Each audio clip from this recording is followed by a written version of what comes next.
Welcome to Inside ETFs in Hollywood, Florida. I'm Drew Voros, editor-in-chief of ETF.com, and I'm happy to introduce Mark Esposito of Esposito Securities. Mark's firm, Seed ETFs, which is sort of a unique role in the ETF ecosystem. Tell us a little bit about what you do, Mark. It really is, Drew. Thanks for having me. Sure. So when we seed ETFs, we help bring the ETF to market so that retail and institutions can buy it. Our firm is an institutional-only trading shop, and we try to help our institutional customers, a lot of which are ETF issuers, broaden their product line and grow and expand. And so tell me a little bit about why you do that. Like what's the return on investment? Because that can be a hard struggle with small ETFs, issuers, small ETFs.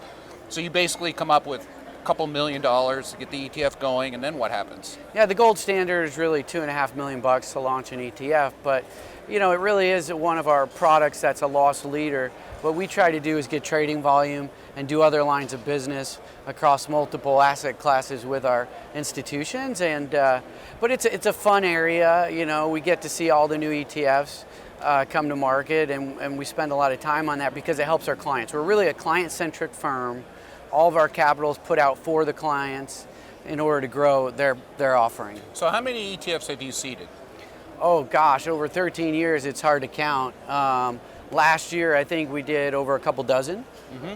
So when you say seed, there means to be a return. So like, when do you get your money back, or do you just leave it in an ETF? Well, that's a great question. So it could be anywhere from one day that we get our money back to a year, or maybe even longer. And it just depends upon how well the product sells in the marketplace and who's buying the shares. So how do you get your money back? Is there a point in time where, say something goes to $10 million, you take your money back, or do you sometimes leave your money in there? Yeah, traditionally, we're just there to help the issuer come to market, and so we like to take our money off the table as soon as possible. So as demand comes in, we'll sell our shares in the open market, keep a tight spread, and help investors get best pricing. And do you work with market makers directly, or how does that work? Yeah, we work with lead market makers directly. We're friendly with the whole ecosystem of market makers, and we trade with them daily. Let's talk a little bit about success and failures. Okay, so what do you consider one of your best ETFs you seeded, or does that even matter? Well, it does matter to us because capital is expensive, and so one of our best ETFs we ever seeded, we traded out of first day, was AIEQ. It's an artificial intelligence fund brought by ETFMG, and that's 150 million-ish now, maybe 175 million, but we sold out of that in just a few hours. There was high demand the day they launched. IBM had great earnings, and it's a Watson-based product, and so that really helped on that day. The news that came out helped that ETF grow. So is there any value in keeping your seed money in an ETF, or is that not your goal? We're really not there as long-term investors. We're there to help our clients bring their products to market, and then we do other things with our capital to help our clients. How many issuers do you work with? Do you take on new ones? Do you have sort of the same stable? So I would say overall we're in touch with every issuer, just because seed capital and all the things we do that are unique, clients want to talk to us about.